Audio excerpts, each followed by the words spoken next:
우리는 지난 시간에 기적을 체험하려면 주님의 초청이 있어야 되고 그게 따른 우리의 응답이 있어야 된다. 네, 기적이 일어나는 방법을 말씀을 드렸습니다. 근데 기적은 항상 우리에게 일어나요. 근데 그 기적이 축복이 되기도 하고 오히려 그 기적 때문에 원하지 않는 불행한 사건이 일어나기도 해요. 기적만 일어나면 다 좋은 일이 일어난다 이렇게 생각하면 우리가 오해하고 있는 부분이 있습니다. 그래서 오늘은 기적이 축복이 되려면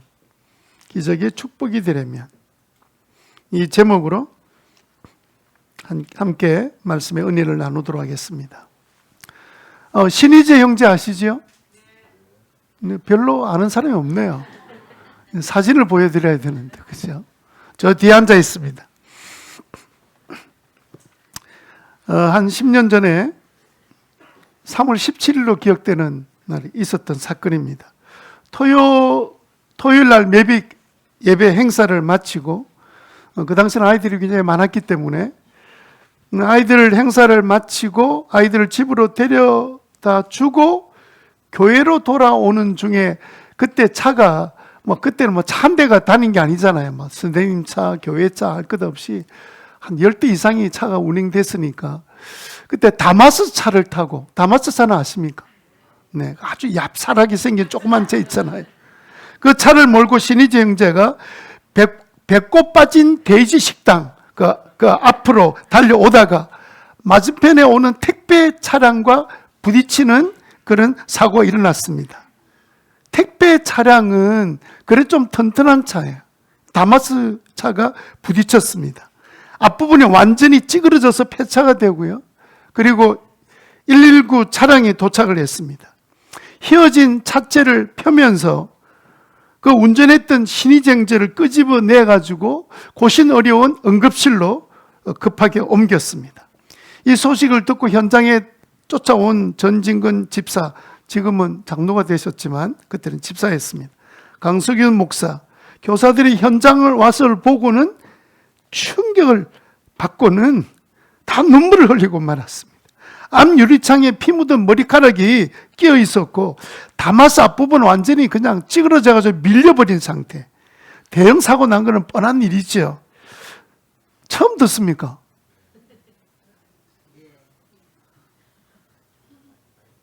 다 잊어버리셨나 그 사이에.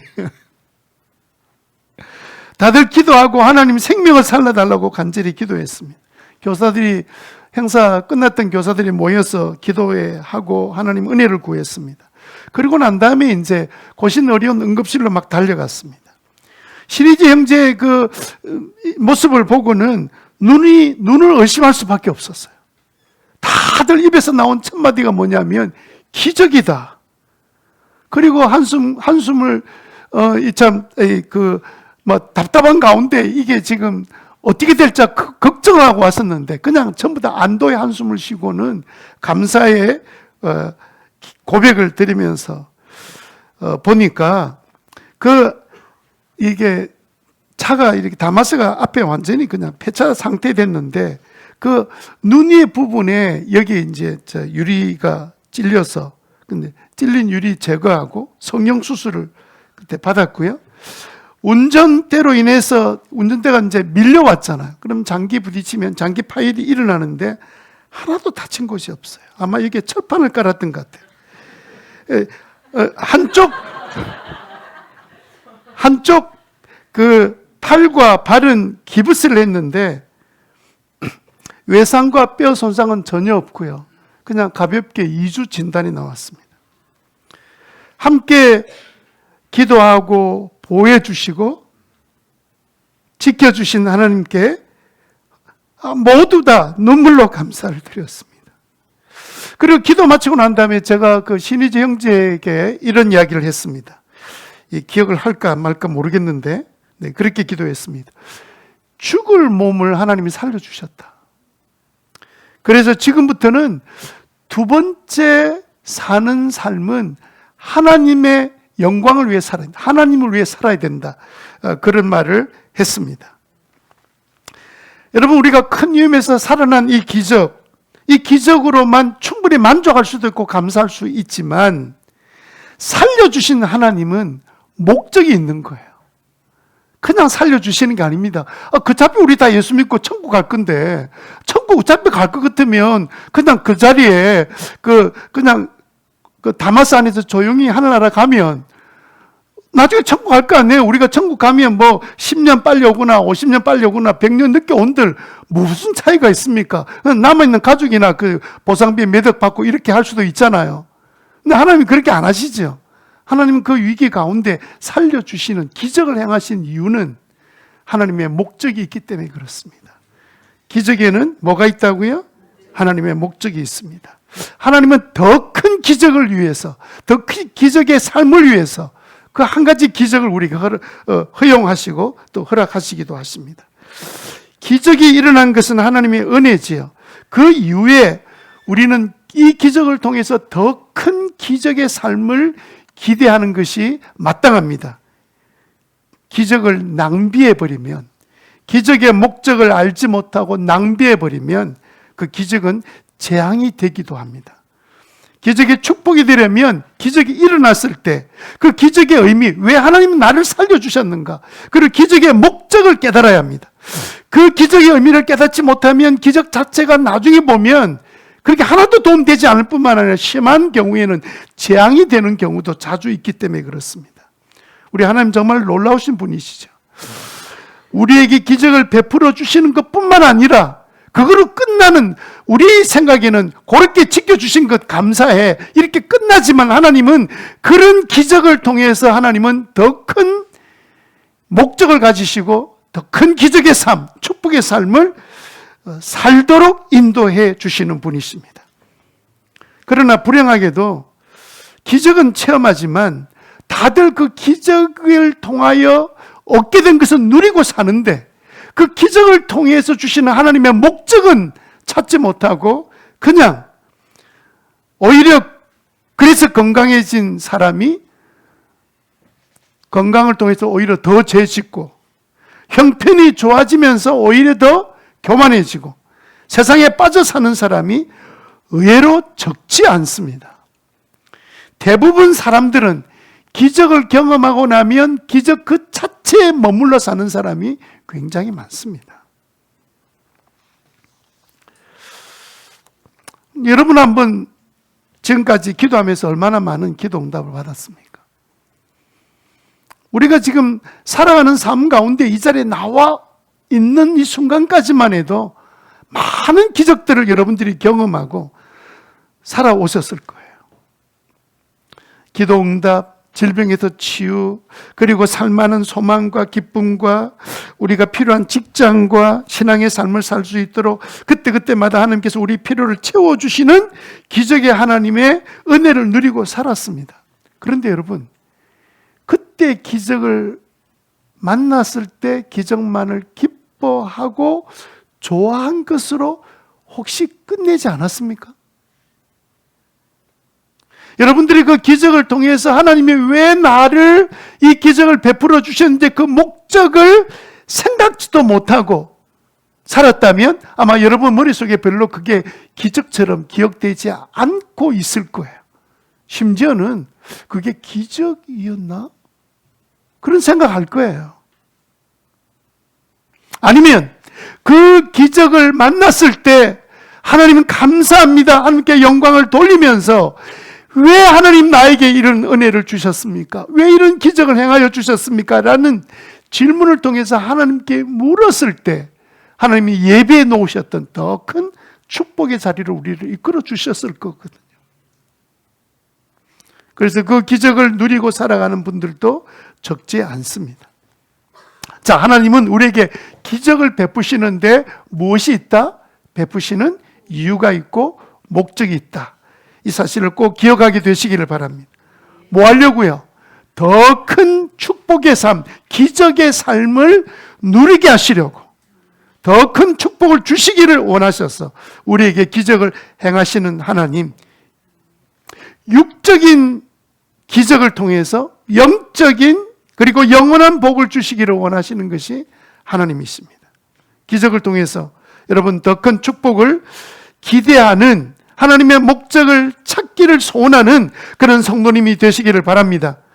불행하게도 많은 성도들이 단발성 기적, 그냥 일회성 기적으로만 여기고 그냥 그 일어난 일, 나의 피로를 채워주신 그것에 대한 그 순간적인 감사로만 끝나버리고, 하나님이 그 기적을 통해서 정말 주고 싶어하는 엄청난, 우리가 기적을 만나야 비로소 그때 우리 영적인 눈이 열려서 하나님 정말 살아계시구나, 그것으로 끝나버리는 것이 아니라, 그렇다면 하나님이 이 기적을 나에게 베푸신 목적이 무엇인지를 찾아서, 그래서 더 큰 하나님의 놀라우신 은혜를 누릴 수 있는 그 삶을 사는 것이 하나님의 목적이고 또 우리가 누려야 될 삶입니다.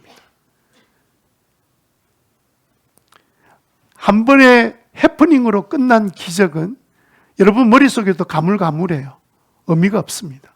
여러분, 아브라함이 아들을 이삭을 바쳤을 때 하나님이 진짜 이삭 바치는 그 모습을 보고는 하나님이, 요즘 아이들 말로 얼음 뭔 줄 압니까? 얼음 뭡니까? 얼음이지 뭐 얼음. 정지. 예? 하나님이 막 그냥 이삭을 칼로 그냥 잡아다가 바치려고 할 때 하나님께서 얼음 하고 그냥 멈춰버리시게 한 거예요. 스탑 하고 멈춰버리셨어요. 됐다. 그리고 하나님께 미리 아시고 준비해 놓으신 양으로 제물을 드리게 하고 난 다음에 그때 비로소 아브라함이 깨달았던 하나님, 무슨 하나님이죠? 여호와 일의 하나님을 깨닫게 되었습니다. 그 사건을 통해서. 그러면 그 사건이요, 하나님이 이 아들 정말 잡아 제물로 드리려고 했던 그 사건을 통해서 아브라함은 순종을 이루려고 했었는데 하나님은 또 다른 놀라운 일들을 준비해 놓으시고, 아브라함의 생애에는 그 사건이 잊을 수 없는 거예요. 기적은 그런 목적을 가지고 우리에게 베풀어 주시는 거예요. 잊을 수 없는 하나님의 분명한 목적을 향해 달려가도록 이끌어 주시는 그 하나님의 은혜를 여러분 우리 함께 누리게 되시기를 바랍니다. 오늘 본문 사건을 보면 기적을 체험한 10명의 나병 환자가 나타납니다. 10명의 한우들이 주님이 지나간다는 소식을 듣고는 와서 예수 선생님, 우리를 불쌍히 여겨주십시오 라고 크게 외쳤습니다. 주님 그들을 보시고 불쌍히 여기시고 가서 너희 몸을 제사장에게 보여라. 제사장에 보인다는 말은 그들은 그 당시에 모든 질병은 제사장이 깨끗해졌다라고 선포해야 나병 환자가 집으로 돌아가고 성전에 나가서 예배를 드릴 수 있습니다. 그 말은 무슨 말입니까? 내 몸을 제사장에 보내라. 내 몸을 하나님께서 회복시켜 주시겠다는 뜻이에요. 그러기에 그들은 그 말씀에 순종하고 가다가 길가에서 깨끗함 받았습니다. 주님께서 그들의 질병을 치유하셨어요. 그런데 주님은 이 기적을 통해서도 그들이 다시 돌아와서 하나님께 영광을 돌리고 감사하기를 간절히 원하셨습니다. 왜냐하면 그 기적을 통해서 주님이 주시고 싶은 축복이 있었기 때문에 기다리셨어요. 예수님은요, 가다가 몇 킬로 간지 알 수가 없어. 가다가 100m의 기적이 일어나지는 않았던 것 같습니다. 100m 같으면 당장 달려오지요. 100m 지난 예수님 바로 있는데 통과하고 집으로 가겠습니까? 적어도 돌아오기가 너무도 좀 힘든 거리까지는 갔을 거란 말이에요. 그런데도 주님은 그 자리에서 떠나지 않고 계속 기다리고 계셨습니다. 계속 계셨어요. 계속 기다리고 계셨습니다. 왜? 그 기적을 통해서 그들이 알지 못했던 예수 선생이라 불렀던 그들이 예수님이 하나님의 아들이고 메시아로 오셨다는 사실뿐만 아니라 그들이 주시고 싶은 가장 중요한 축복을 가지고 계시면서 기다리고 계셨던 거예요. 안타깝게도 그 기적을 체험하고 난 다음에 그 기적의 목적을 발견하고 돌아와서 하나님께 영광을 돌려드렸던 분은 10명 중에 한 사람. 저는 성경에 이런 내용을 보면 현실도 비슷할 거라고 생각해요. 저는 세상에서 가끔 통계 자료가 나옵니다. 무슨 사건 때문에 무슨 일이 일어났다. 저는 조금 다르게 봐요. 교회 안에도 비슷할 거다 그렇게 봐요. 말을 안 하고 있는 거죠. 주식하다가 막 몇 프로가 망했다? 분명히 교회 안에도 그만큼 망했을 거다 이렇게 생각해요. 왜냐하면 10명 중에 1명이잖아요. 말은 안 하고 있네요. 말은 안 하고.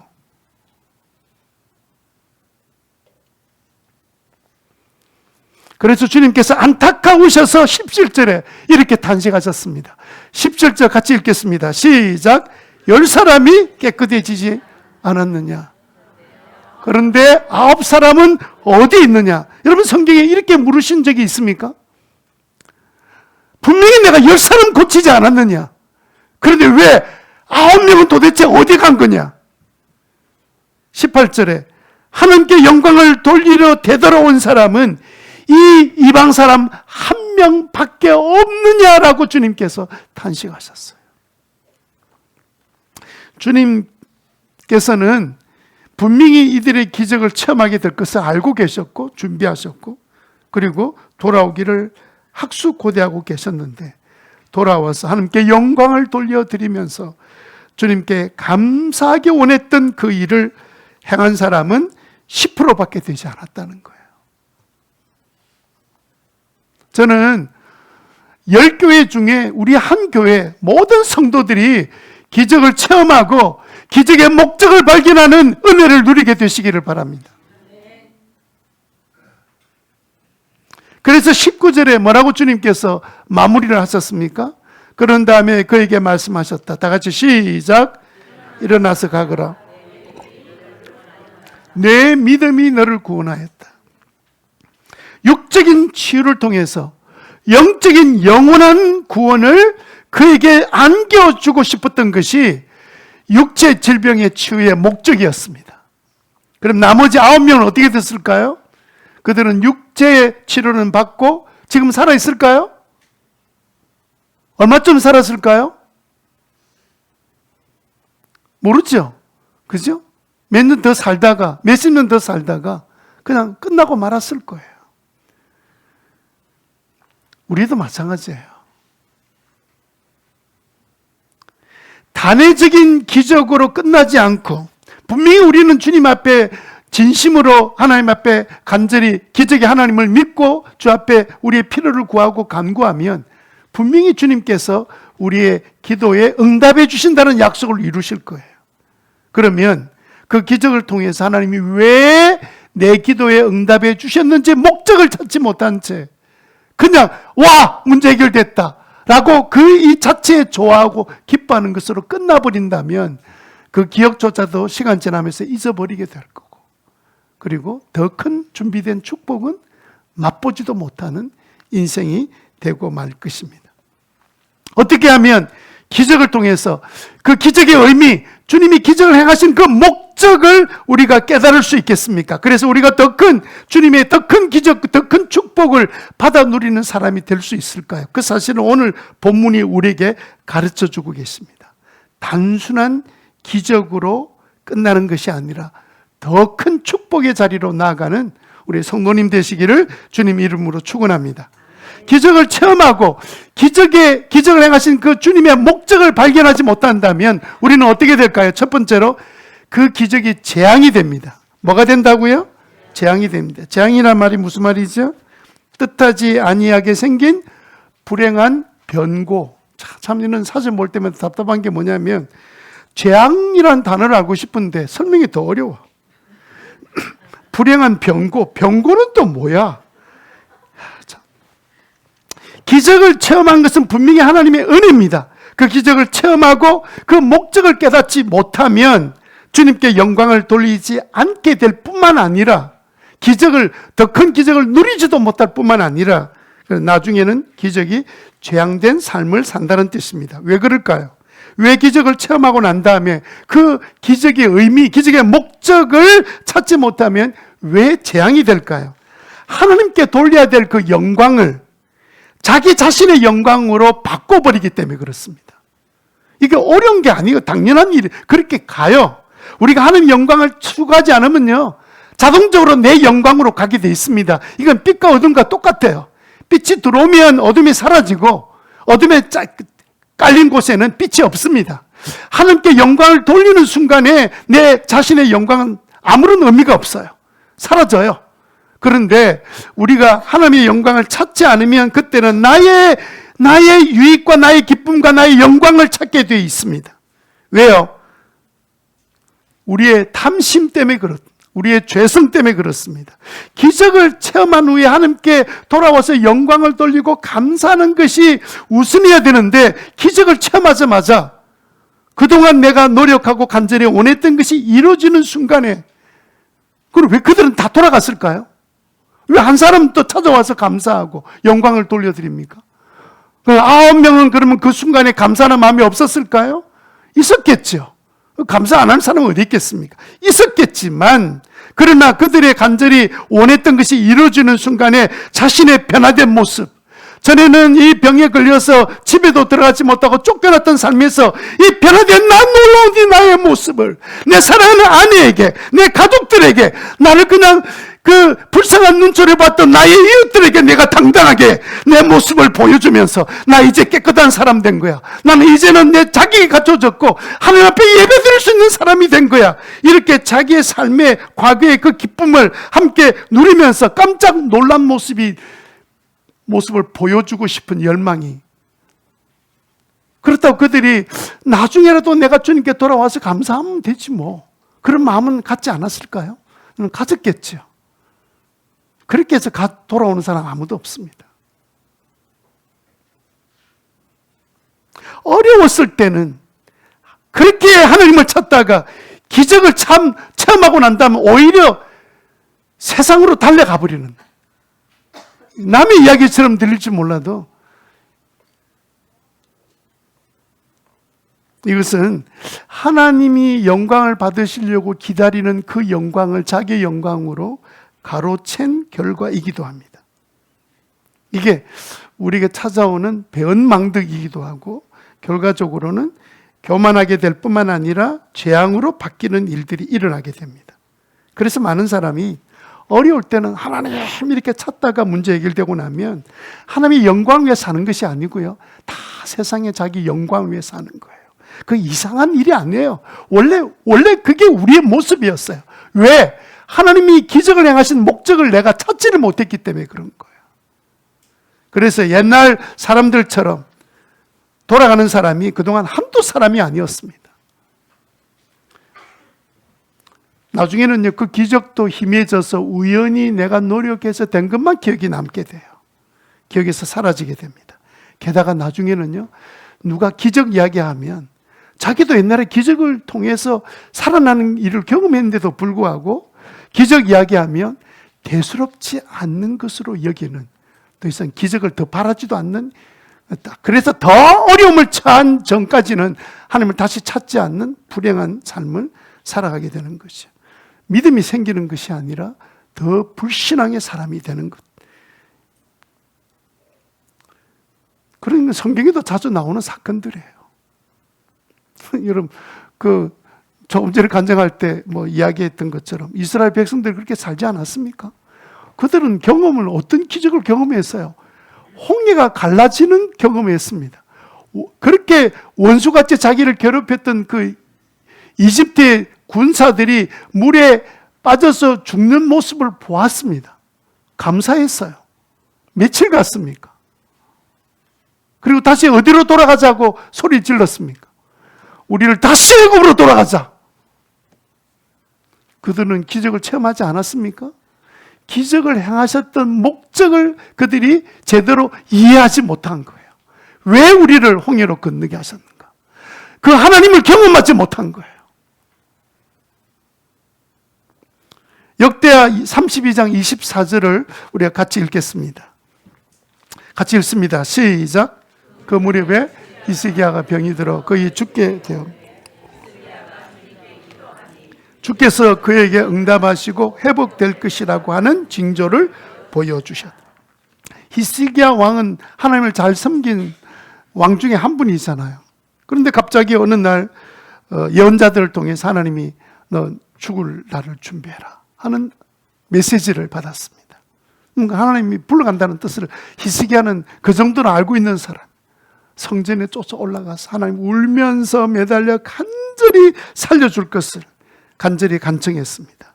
그랬더니 하나님께서 그의 생명을 15년을 연장해 주셨어요. 그러면서 이 히스기야는 이 기적 앞에서 무엇을 한 줄 아십니까? 그는 기적을 베풀어 주신 하나님은 이유가 있을 것이다 라고 하나님 살려주신 그 이유에 대한 목적을 찾아간 것이 아니라 25절에 보면 이렇게 되고 말았습니다. 같이 읽겠습니다. 시작.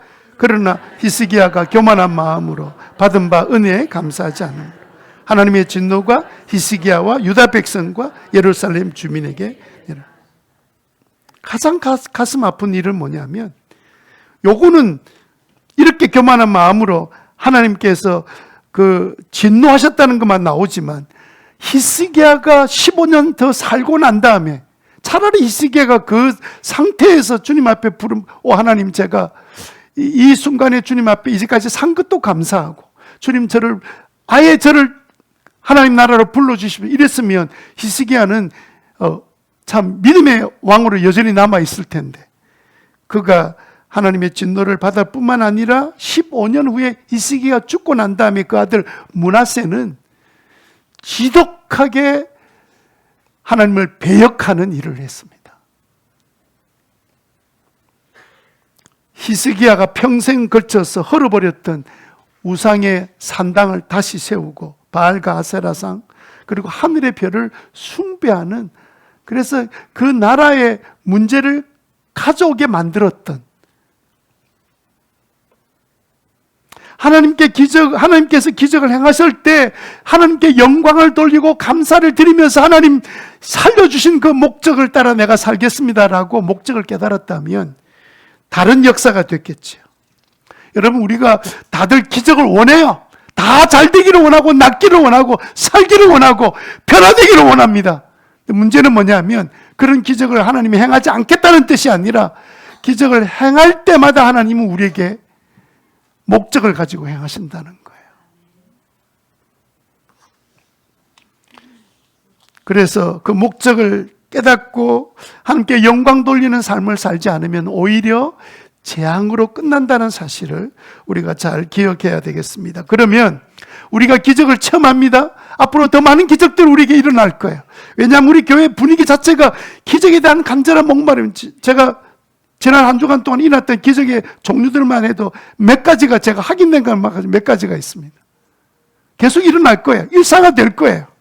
근데 문제는 뭐냐면 그게 일회성으로 끝나버리는 기적이 아니라 그 일을 통하여 하나님께서 우리에게 행하기를 원하시는 놀라운 그분의 목적이 이루어지는데 쓰임받는 우리 성도들이 되시기를 주님 이름으로 축원합니다. 기적을 체험하고 기적의 목적 의미를 찾으려면 우리는 어떻게 해야 될까요?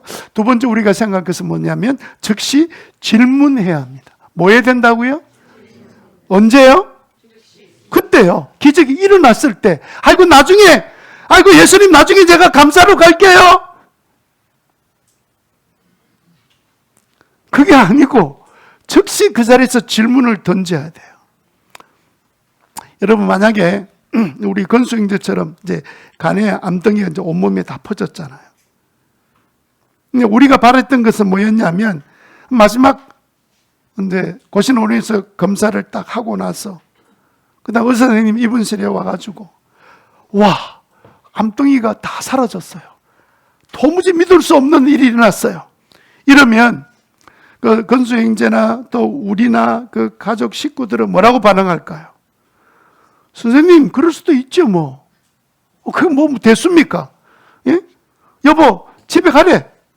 가자. 그렇게 반응한 사람이 있습니까? 그럼 어떻게 반응해요? 전부 다 믿지 못할 일이 생긴 것처럼 입을 확 벌리고, 예? 장난치고 있는 거예요? 진짜예요? 그냥 소리를 지르고 난리가 나고 전화하고 막 기적이 일어났어요. 이렇게 말할 거예요. 그런 일이 일어났으면 좋겠다 생각했어요. 하나님은 그렇게 행하기도 하시고 데려가기도 하시죠. 데려가는 것도 기적이에요. 그냥 데려가신 게 아니거든요. 그 영혼을 주님 데려갈 때 그렇게 완고하게 거절했던 그가 마지막 한 주간에 변화되고 세례받고 돌아갔단 말이에요. 그런데 성도들은 이 자리에서 그냥 감탄하고 놀라고 집으로 돌아가 버리면 모든 게 다 끝이 나요. 그 자리에서 우리가 뭐 해야 되냐면 한 걸음 더 나가서 질문해야 합니다. 하나님, 나 같은 버러지 같은 내 인생을 내가 완전히 망쳐버려서 내가 이 꼬라지로 살아서 이렇게 죽을 수밖에 없는 나를 하나님이 살리신 목적은 뭡니까? 왜 나에게 이런 기적을, 왜 나를 이렇게 깨끗하게 만들어 주셨습니까? 하나님 왜 그렇게 하셨습니까? 왜 그렇게 하셨습니까?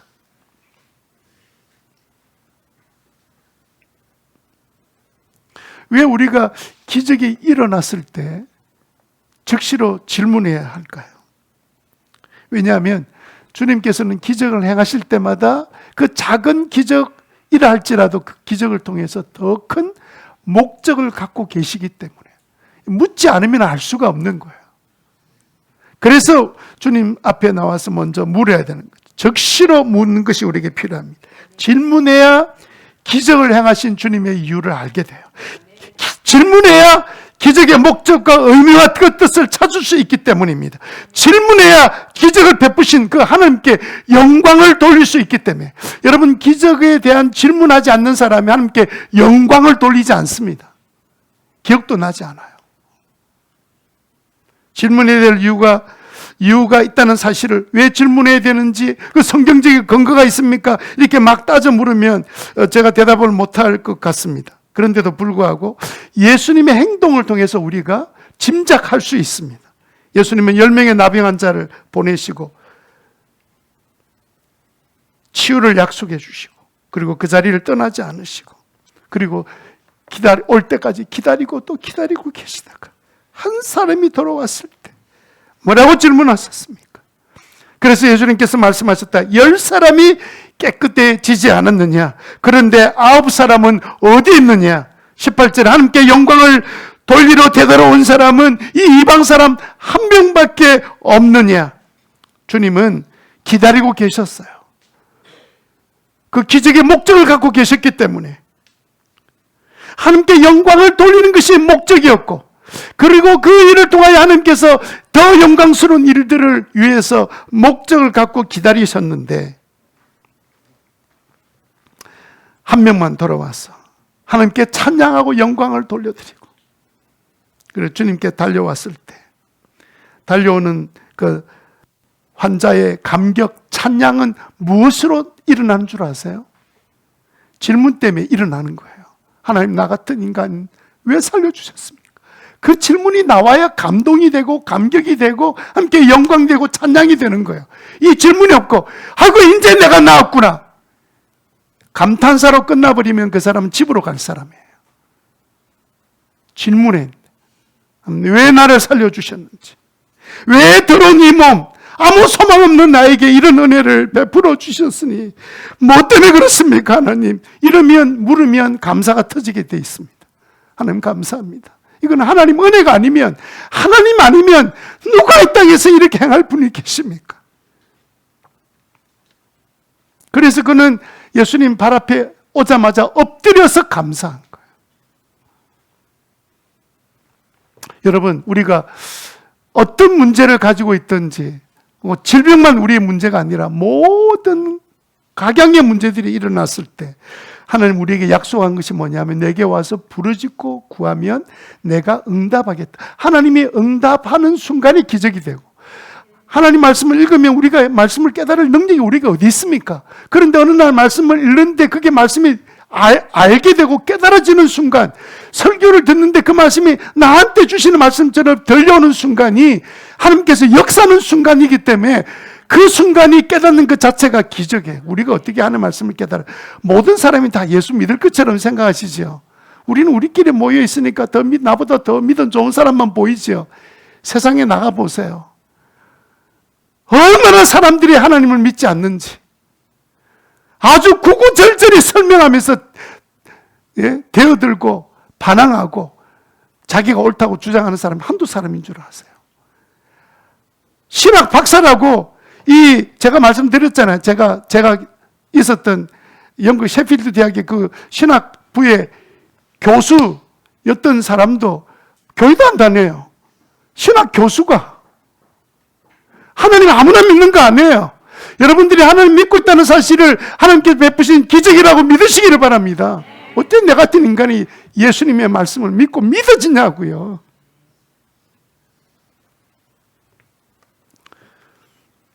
그래서 여러분, 우리가 딱 기적을 딱 체험하면 그 순간 우리 즉시로 뭐 해야 돼요? 질문했죠. 왜 하나님? 왜 하나님 나에게? 그래서 여러분, 구체적으로 우리가 어떻게 되냐면요, 즉각 즉시로 질문해야 됩니다. 기적의 이유를 물으셔야 됩니다. 여러분, 하나님의 행동은, 우리 행동도 이유 없는 행동이 어디 있습니까? 하나님은 계획 없는 행동을 행하시는 분이 아니에요. 목적을 가지고 행하시는 분. 나 같은 인생을 왜 구원해 주셨습니까? 저는 한 번씩 주님 앞에 엎드려 기도할 때마다 하나님, 내가 어떻게 이렇게 예수 믿고 믿는 가정에 태어나서 목사가 됐습니까? 생각하면 그냥 너무 감사한 거예요. 하나님의 임재가 막 느껴지는 거예요. 뭐 했기 때문에? 내가 질문했기 때문에 그런 거예요. 질문이 없는 사람은 소망이 없는 사람이에요. 두 번째는요, 어떻게 해야 될까요? 즉시 감사해야 합니다. 즉시 감사해야 돼요. 고린도후서 4장 15절에 이 모든 일은 다 누구를 위한 거예요? 여러분들을 위한 거예요. 그죠? 그리하여 하나님의 은혜가 점점 더 많은 사람에게 퍼져서 어떤 마음이 넘치고 감사하는 마음이 넘치고 무엇 하려고? 하나님께 영광을 돌리게 하려고. 우리 인생 자체가 영광 돌리는 게 목적이잖아요. 우리 하나님께 영광을 돌리게 하려고. 여러분, 기도응답 받고 하나님께 진짜 질문해 보신 적이 있습니까? 이제부터는 목장에서 기도응답 받았다 그러면 제가 제일 많이 들었던 말 중에 한떡 쏘아라, 그 말이었습니다. 아니, 남이 기적을 받고 기뻐하면 내가 한떡 쏠게. 네가 그런 은혜를 경험한 건데 보니까 내가 기뻐서 내가 대접하겠다. 그런 설교 들어본 적 있었죠? 그래, 하고 있죠?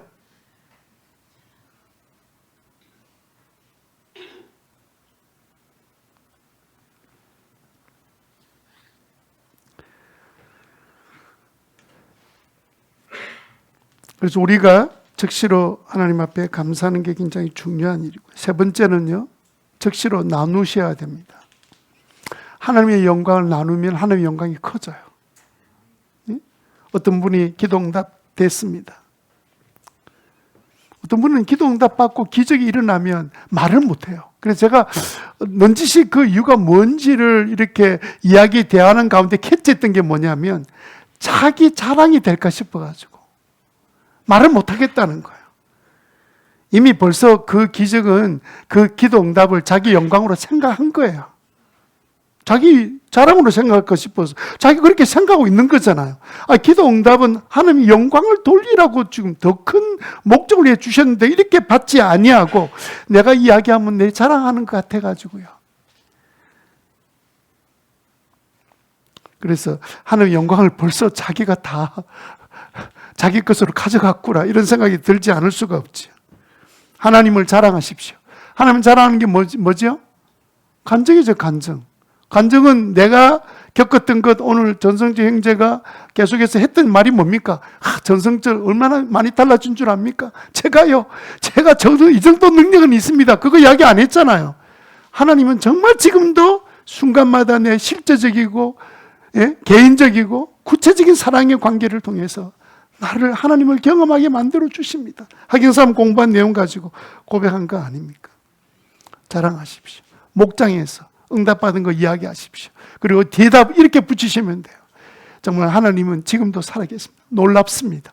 그 한마디가 모두의 마음속에 기도하고 싶은 마음들이 일어나게 만들어 줄 수 있기 때문입니다. 자, 우리가 기적의 목적, 의미를 깨닫고 나면 함께 영광을 돌리고 감사하게 될 텐데, 그는 그 순서가 그렇습니다. 우리가 질문하고 나면 그 하나님의 목적을 알아가면서 하나님을 찬양하고 감사하게 돼 있어요. 그러면 세 번째로 하나님 하시는 일은 뭐냐면 그 기적이 축복이 됩니다. 여러분, 기적이 여러분들에게 축복이 되기를 바랍니다.